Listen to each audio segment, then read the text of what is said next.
In the heart of Indochina, where the Mekong twists through jungles heavy with ghosts, a quiet war of memory still rages. The year was 1979 when the black flags of the Khmer Rouge fell and the soldiers of Vietnam crossed into Cambodia. To the outside world, it was liberation, a neighbor rescuing a nation from madness. But in the villages along the Tonle Sap, the sound of new boots on old soil carried a different meaning. The war was over, yet the fear remained. Between 1979 and 1989, Cambodia lived in a strange twilight, neither free nor conquered, rebuilding beneath the shadow of another's army. For some, the Vietnamese brought peace and food to a land that had forgotten both. For others, they brought silence and control. Myths were born in that silence of friendship, betrayal, and the uneasy truth that even salvation can wear the mask of occupation. This is the story of Cambodia's second haunting, the decade the world chose to misunderstand. The year was 1979. The dust had barely settled over Cambodia's silent plains when the sound of engines rolled in from the east. The sky was grey with smoke, the rivers swollen with decay. In Phnom Penh, the air smelled of burnt rice and metal. From the jungle came the soldiers, green uniforms stained with mud, faces hardened by years of another war. They called themselves liberators. To the few Cambodians who still breathed among the ruins, they were both saviors and strangers. Vietnam had come not as invader or ally, but as a shadow that carried the weight of survival. Cambodia was a land of ghosts then. The Khmer Rouge had collapsed in blood and hunger, leaving behind fields littered with bones. Villages were empty, temples gutted, children wandered like wraiths in the ash of what once was home. When the Vietnamese army entered, they found no enemy, only silence. They brought with them sacks of rice, trucks of soldiers, and a new flag, red and blue, with a faint outline of Angkor Wat rising like a promise. They called the new government the People's Republic of Kampuchea, a name meant to sound like peace. But peace in those years was fragile as paper in the rain. To understand the occupation, one must understand what came before. Vietnam, scarred by decades of its own wars against France and America, entered Cambodia not out of conquest alone, but out of fear. Pol Pot's soldiers had raided their borders, massacred villages, and boasted of cleansing the Mekong of its Vietnamese blood. The war between the two neighbors had begun long before tanks crossed the frontier. When the Khmer Rouge fell, it was both vengeance and necessity. Hanoi's leaders saw themselves as protectors of the revolution, extending socialism's reach where chaos reigned. Yet for many Cambodians, it felt like trading one master for another. In Phnom Penh, life began to stir again, but it was a strange resurrection. The Vietnamese soldiers repaired roads, reopened hospitals, and cleared landmines. But they also filled the ministries with their own advisors, their own orders, their own language. Khmer was spoken softly in government halls. Vietnamese became the tongue of authority. The new leaders, many of them former Khmer Rouge defectors, walked a narrow line between obedience and betrayal. Heng Samrin, once a commander under Pol Pot, now ruled in Hanoi's shadow. To the world, it looked like Cambodia had been reborn. To the villagers, it felt like waking from one nightmare into another dream. In the countryside, the soldiers built outposts where pagodas once stood. The monks who survived the purges returned to find their temples half buried in mud, their statues shattered, their bells melted for bullets.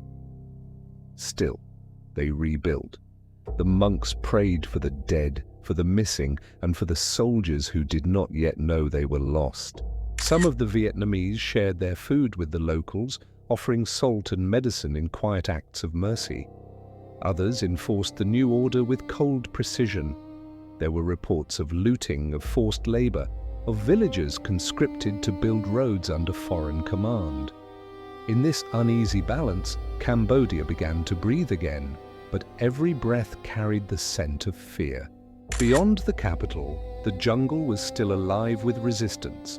The Khmer Rouge had not vanished. They had retreated west, regrouping near the Thai border. There, among the misty mountains, they found new allies. China armed them, the United States looked away, and Thailand allowed the weapons to pass. The Cold War had turned Cambodia into a pawn once more. While the Vietnamese tried to rebuild the ruins, their enemies sought to bleed them dry. For the villagers caught between these forces, survival was the only ideology that mattered. In the fishing towns along the Tonle Sap, men whispered of disappearances. Sometimes it was the Khmer Rouge who came in the night, demanding food and recruits. Sometimes it was the Vietnamese hunting spies. Either way, the moon saw everything, and the people learned to speak only with their eyes. History was not written in those years. It was buried. There was a myth that grew in the silence, the myth of the grateful nation. Hanoi spoke of brotherhood, of two peoples bound by shared struggle.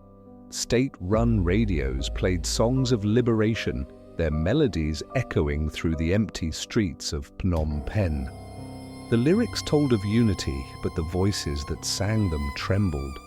The villagers nodded politely, but when the music faded, they prayed to their ancestors in secret, asking for forgiveness.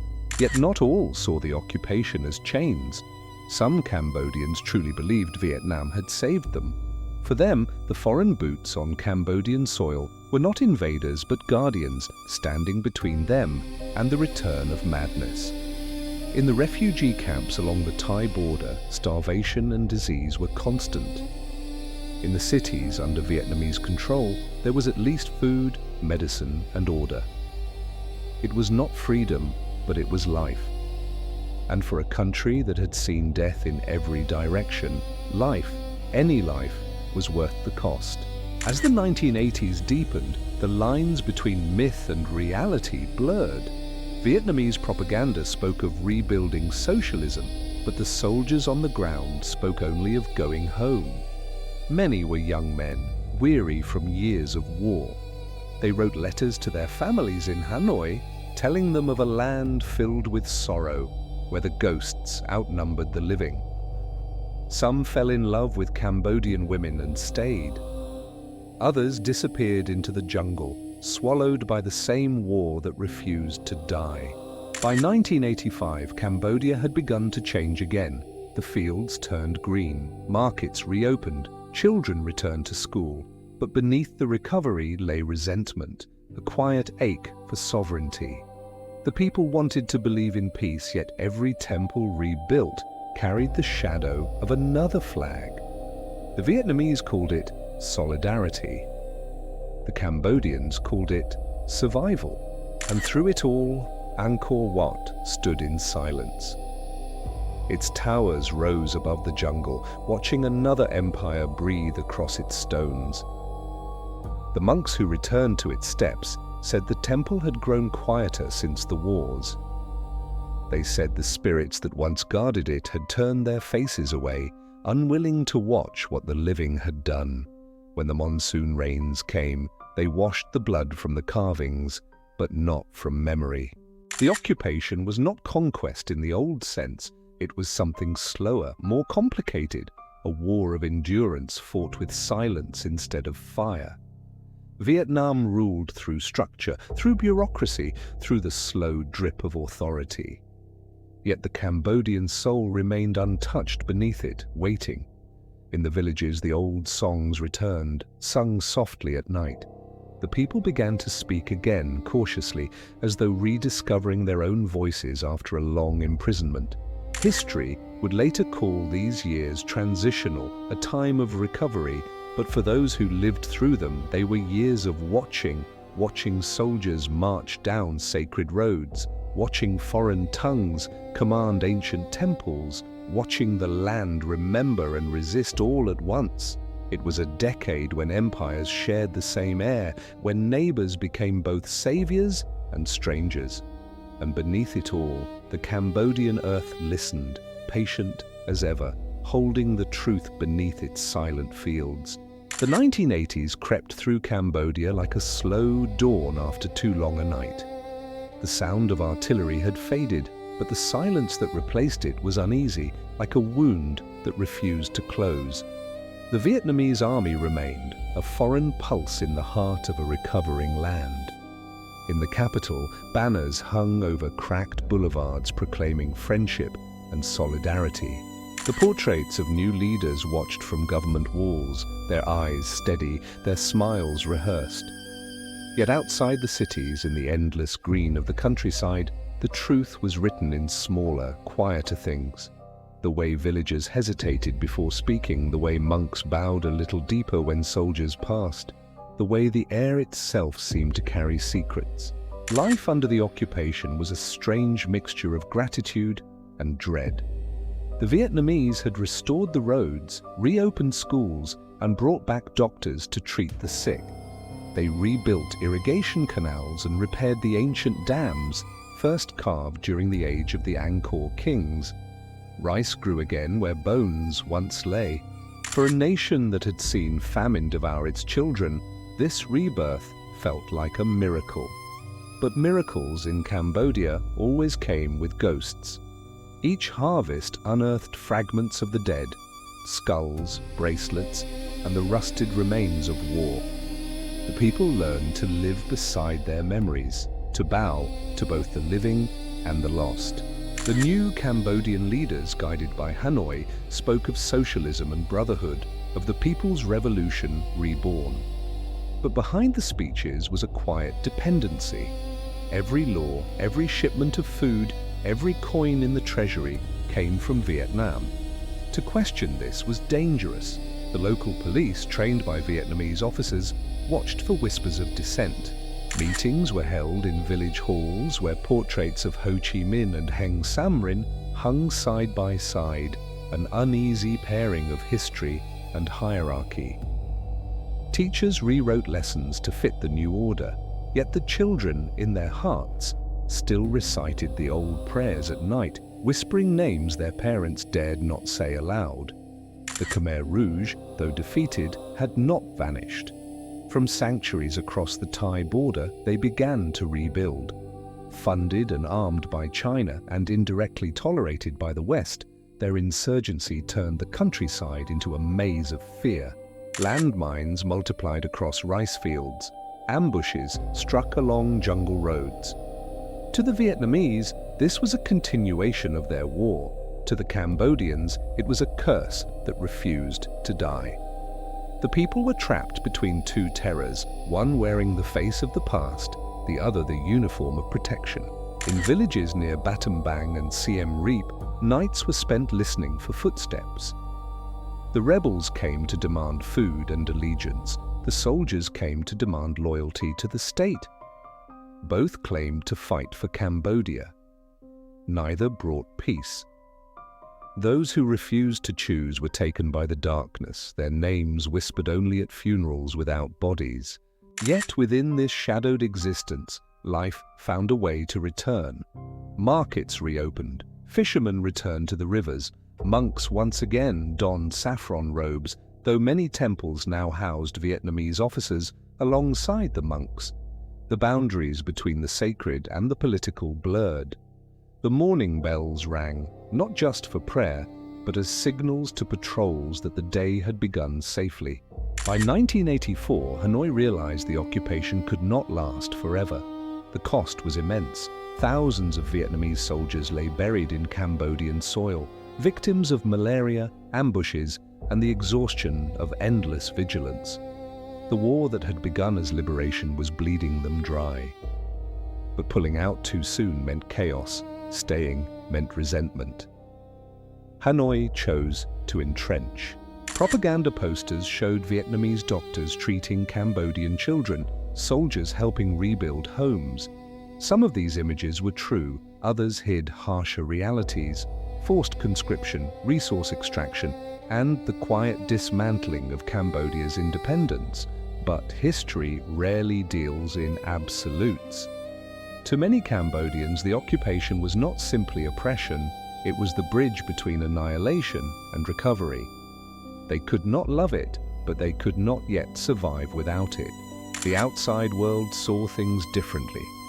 Western journalists, barred from most of the country, called it an invasion. The United Nations refused to recognize the new government, insisting the Khmer Rouge still held Cambodia's rightful seat, a cruel twist that forced the victims of genocide into political invisibility. To the survivors within Cambodia, the global debates felt distant, like storms heard across a river.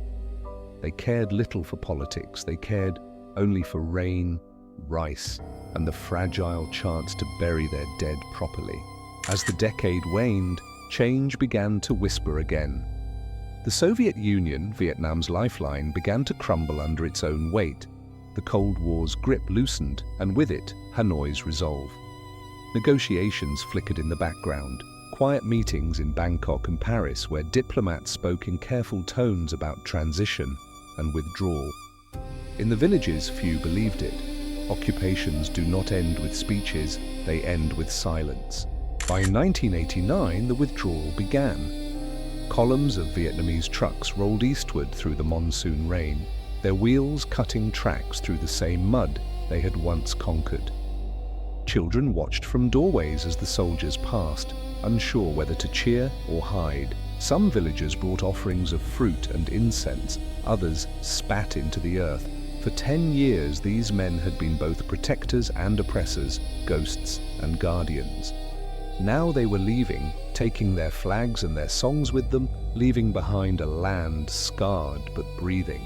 Phnom Penh, at first, did not know how to feel. The city buzzed with a cautious energy. The new government proclaimed independence once more, but the old wounds were still raw. The Khmer Rouge, still lurking along the borders, waited for weakness. Foreign powers returned, bearing aid and cameras, ready to shape the narrative of what had happened here. But the people knew that truth did not live in headlines. It lived in memory, in the quiet resilience of those who had endured. In the countryside, a new silence settled, a silence different from fear, one made of exhaustion and relief. The land exhaled. Monks rebuilt pagodas on ground that had seen too much blood. Farmers planted rice again without soldiers watching. Yet even freedom felt uncertain, like a child learning to walk after years in the dark. The occupation had changed Cambodia forever, not through conquest, but through survival. The myths would come later, tales of noble liberators, stories of cruel occupiers. Both would be true and neither complete. History in Cambodia has always been written in shades of grey. Vietnam had saved a neighbour from extinction, but in doing so had chained it to its own struggle. Cambodia had been liberated but not yet free, and still the temples stood. Angkor's towers rose from the mist, their stones heavy with centuries of empire and war. The monks said the carvings wept when the soldiers left, that even the gods were tired of history repeating itself. In their chants, they asked for only one thing: rest. Today, when travelers walk through those ruins, they rarely see the ghosts that linger there. The young soldier who carved his name into the sandstone, the farmer who offered rice to both armies, the mother who taught her child to pray for both the living and the dead. These are the true faces of the occupation, not heroes, not villains, but survivors.